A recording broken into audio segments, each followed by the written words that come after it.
Hello fellow adventurers and collectors, Filmaholic here, and on today's episode of Custom Corner, we're going to be working on a custom character from the Doom series. Now, to start things off, I have these heads that I typically use for custom projects, and I got them off of eBay from a user that is no longer available, but these are basically like practice heads or something like that the listing had them as. And I basically use these as a base so I don't have to start over from sculpting the head over and over again. So with that said, what I use as a sculpting material is this thing called Milliput. Now, I found this at Hobby Lobby and it's easy to use, and I first found this out by watching Glenn Webb, and before I even got into customizing I used to watch his videos all the time, so I've decided to dedicate this project to him in some form. But this is easy to use, easy to work with. It's air dry, so you don't have to worry about baking anything, so it's one of the benefits of using this over anything else. Now, when it came to deciding what character I wanted to work on, I lost out on a bid for a custom Doomguy on eBay, and I was like, well, if I don't have a 3D printer, so I can't obviously go that route, so I figured I'd actually try my hand at sculpting it. Now, obviously my skill set is not very good, so I figured I'd go for the more classic Doom 1 look, and as you'll see, it kind of gets there, it kind of gets the idea across. It's not necessarily accurate 100%, but mixing these two is pretty easy. You just want equal parts of each part, and you just mix it together. You knead it, making sure that the color is more uniform at the end.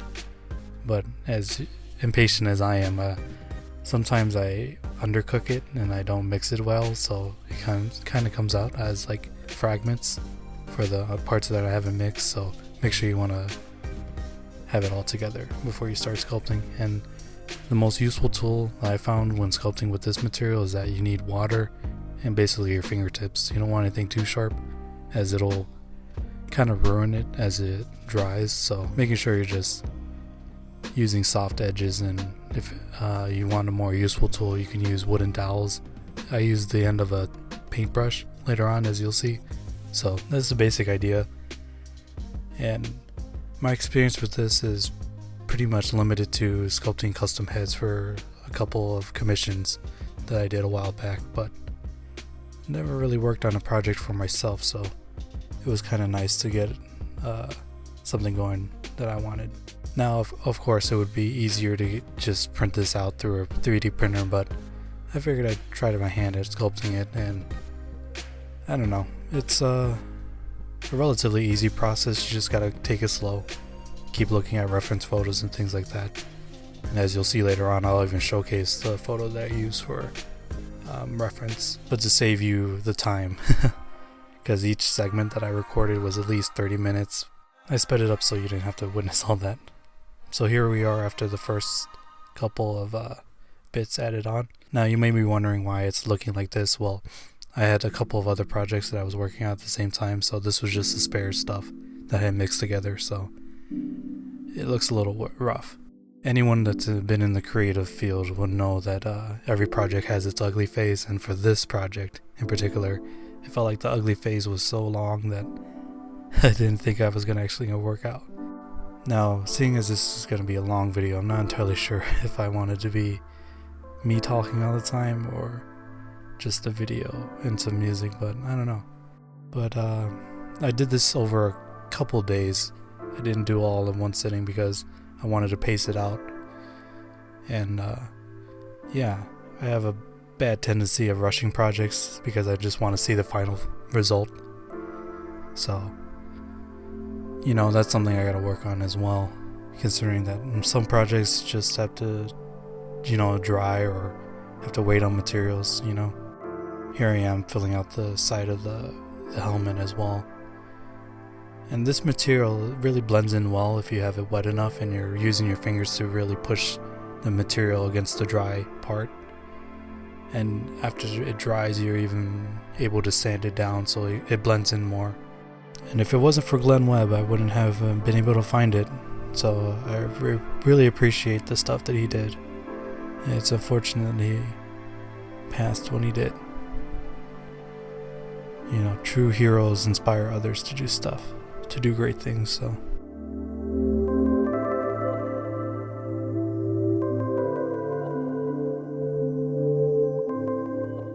And again, using your fingers is probably the best tool you can have in these beginning stages because it really helps smooth things out.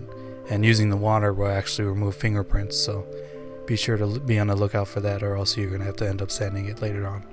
And taking little breaks here and there will actually help out in the end because, as you'll see, you're doing a lot of kneading with that material, so make sure you give yourself a little break. I couldn't help but notice that at this stage it kind of looked like a Mortal Kombat character, like Sub-Zero or Scorpion, so maybe that's an idea I'll go back to revisit. I don't know, we'll see. Now here I am basically adding on the ear parts, and I kept the ears on the head sculpt because I figured it would help save on materials and gave me a basic idea of where I wanted to put the actual side of the helmet piece on. And I basically again used a big blob and molded it as I went along. Don't really measure anything, and it's a benefit and a downside because sometimes you end up with wonky elements that aren't even or symmetrical. So after letting it dry for a long period of time, I decided to go back to it the next day, and here's the result of the first day. Again, I was just trying to pace myself and just put it on this loose body that I had. It's one of my favorites, and I forget the manufacturer. I want to say Soldier Story, but I do want to change it because I kind of want a muscular body. And here's the reference photo I've been using alongside some other renders that I found.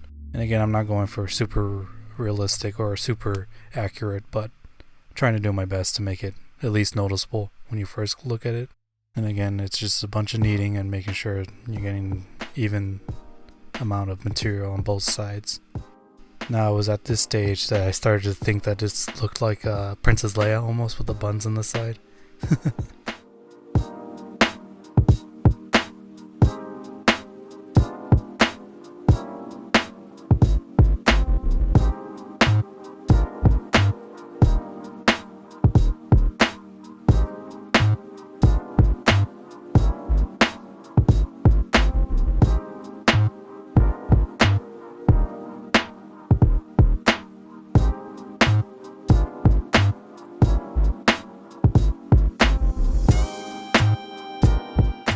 Now after that whole process, I ended up with this, and as you can see, it's starting to get there.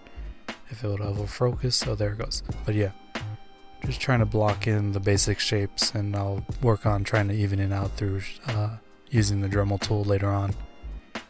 And again, it's more kneading and working on that milliput to get it to mix together properly.